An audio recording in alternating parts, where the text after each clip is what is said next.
श्रीहरी आणि अश्विनी दोन्ही एकमेकांना अगदी मॅच आहेत. म्हणजे कुठल्याच बाबतीत त्यांची अशी काही प्रॉब्लेम येत नाही आणि समजा आलं तर ते डिस्कस करतात, म्हणजे आमच्याशी डिस्कस करतात किंवा असं आहे तर याला काय करावं आणि पटकन सोल्युशन निघतं त्याच्यामुळे. आईकडे द्या, बोला. दोघे स्वभावाने शांत आहे. तिथं माझी मुलगी पण हाय मुलं जातात ते. बोला.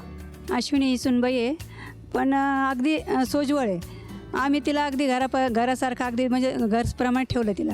पण तिने पण आमचे सगळं ऐकून घेतलं. सण वगैरे सगळे व्यवस्थित करते, अगदी सगळ्या व्यवस्थित. प्रत्येक सणाला अगदी आमच्या समाजातसुद्धा ती बक्षीस मिळवते. अरे वा, हो, सगळ्यामध्ये ॲक्टिव्ह आहे ती. आम्ही तिला प्रोत्साहन पण खूप देतो. छान. आजीचं काय म्हणते? आजीचं काय, आजीचंच व्यवस्था ठेवते ती. हो, खूप काळजी घेते.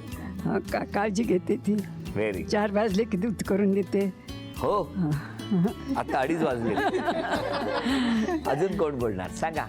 वाटलं होतं अश्विनी म्हणजे श्रीहरी लग्न करून आला तेव्हा की म्हणजे अश्विनी मॅच होईल का नाही, आमचं सगळ्यांचं हे करेल का नाही. बरोबर. पण तिने सगळं व्यवस्थित हे केलं, सगळ्यांना जेव्हा हँडल बातमी केलं कळली तेव्हा म्हणजे काय? आणि सगळ्यांना सांभाळून पण घेतलं. पण तुम्हाला जेव्हा ही बातमी कळली तेव्हा काय झालं? ऍक्च्युली त्यावेळेस माझं लग्न झालेलं होतं. हा, मग तुम्ही बरं होतं तिकडे होता. नाही पण वाटलं असं म्हणजे चांगलंच आहे, म्हणजे कारण काय श्रीहरी काय असं हे करणार नाही, करेल ते चांगलंच करेल. हो ना, त्या त्यांच्या. बोला. मी श्रीहरीचा जीवलग मित्र आहे. एक गोष्ट सर्वांना सांगण्याची इच्छा माझी भरपूर दिवसापासून होती, पण या माध्यमाने मी सांगतोय. हे जे बाबा आहे यांनी सर्वात जास्त जे त्रास होता लग्न जुळवण्यासाठी, सर्वात जास्त त्रास याच व्यक्तींचा होता. पण आज हे पाहून मला पण आनंद होता आणि सर्वांना आनंद होतात का सर्वात जास्त आनंदीही हे आजच आहे. किती छान, किती छान. बरं, आता तुम्हाला आव्हान आहेत, 3 आव्हानं. हां, या 3 आव्हानापैकी तुम्ही कुठलं आव्हान स्वीकारताय ते बघायचं. म्हणजे तिन्ही स्वीकारायची आहेत. तुम्ही ऍक्टिंग करणार की ते करणार? मी करणार. हां, मी करणार. घ्या. तुम्ही पण तिकडे थांबा. ओळखायचा इथे नाही, तिथे त्यांच्यात. चित्रपटाचं नाव आहे, हिंदी चित्रपटाचं नाव. छान अभिनय करा, बोलायचं नाही, ओठांची हालचाल नाही. बोलू नका. मैं तेरा हीरो बा मर्द. कसं काय ओळखलं लगेच तुम्ही? अभिनंदन. ही भेटवस्तू तुमच्यासाठी. अभिनंदन.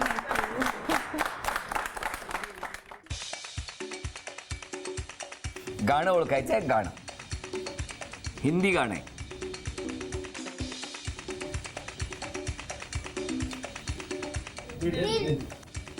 घूंघट की आड़ में दिल भर का, दिल वाले दुल्हनिया ले जाएंगे. गाणं गाणं पाहिजे. दिल वाले दुल्हनिया ले जाएंगे. 10. बोलते हैं तू एक्टिंग कर.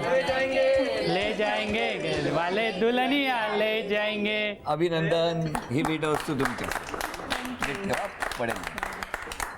आणि आता म्हण किंवा हिंदीत मुहावरा बघूया. काय हिंदी मुहावरा आहे की म्हण आहे? मी आता सांगा. तिथेच तर ती गंमत आहे. हो. मी हॉस्टेलला राहत होतो आणि ते जे हॉस्टेल होतं, ते हॉस्टेलच्या पाठीमागे हिचा बंगला होता आणि ह्यांचा येणं जाणं आणि हा रस्ता सेम होता आमचा, त्यामुळे आमची त्या ठिकाणी राहून ओळख झालेली. मग तुम्हाला अंदाज होता का? खरं तर काही कल्पना नव्हती. येता जाता फक्त हे बोलायचे वगैरे, पण तेव्हाही घाबरत मी बोलायचे ॲक्च्युली. आणि तेव्हा कळतही नव्हतं की बोलावं का नाही बोलावं, असं सगळं ते कन्फ्युजन होतं त्यावेळेला. मग पहिली ओळख कशी काय?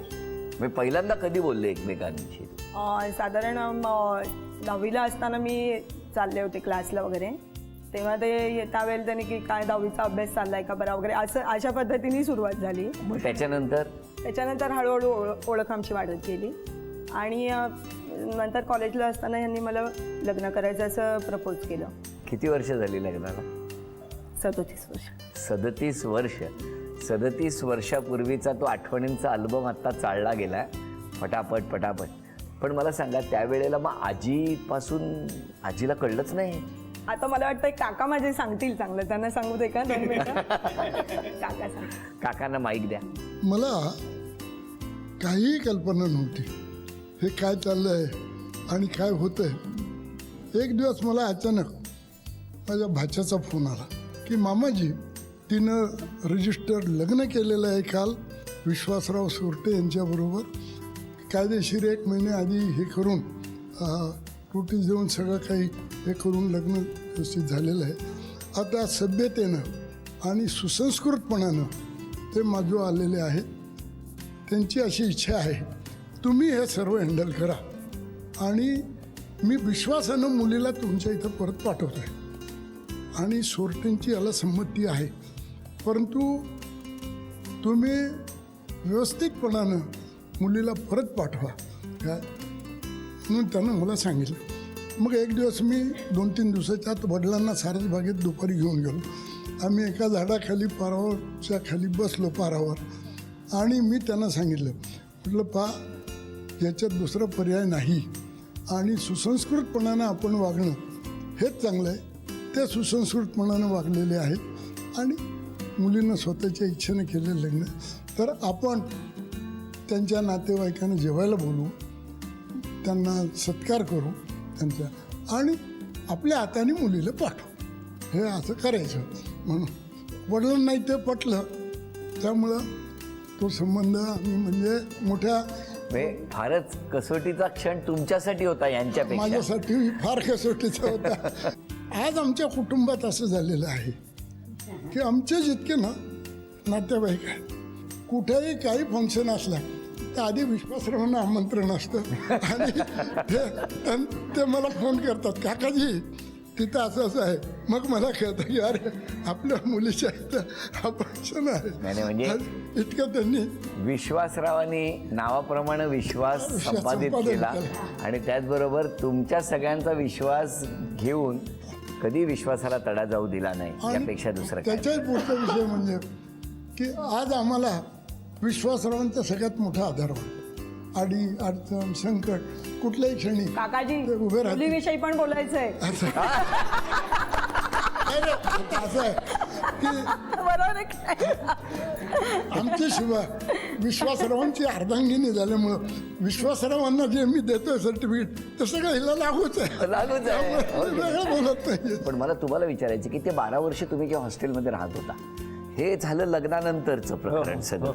त्या 12 वर्षामध्ये तुम्ही चित्रपटाला वगैरे गेला होता दोघे? आम्ही दोघं हा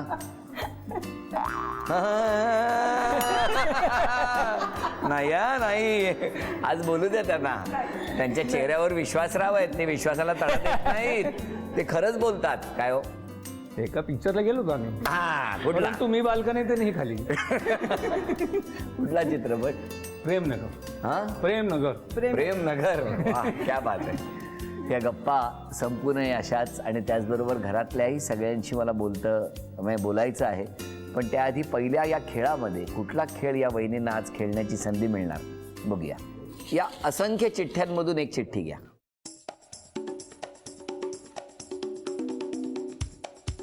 वा वा. एकही इंग्रजी शब्द न वापरता मराठी बोलायचंय. हां तुम्हालाही आणि तुम्हालाही. लग्न झाल्यानंतर कारण आता माहेरच्या बाबतीत सगळं आम्ही ऐकलं यांची काय परिस्थिती होती काय होतं प्रत्येकाचं. घराचा उंबरठा ओलांडून तुम्ही त्या घरात गेलेले आहात. तो दिवस एकही शब्द म्हणजे इंग्रजी शब्द न वापरता तुम्ही सांगायचं. कोण कोण होते, कसं स्वागत झालं, वेळ सुरू झाली. त्यावेळेला आम्ही दुचाकीने गावाला गेलो. तिथे माझ्या दीर जावा सासू सासरे होते त्यावेळेला.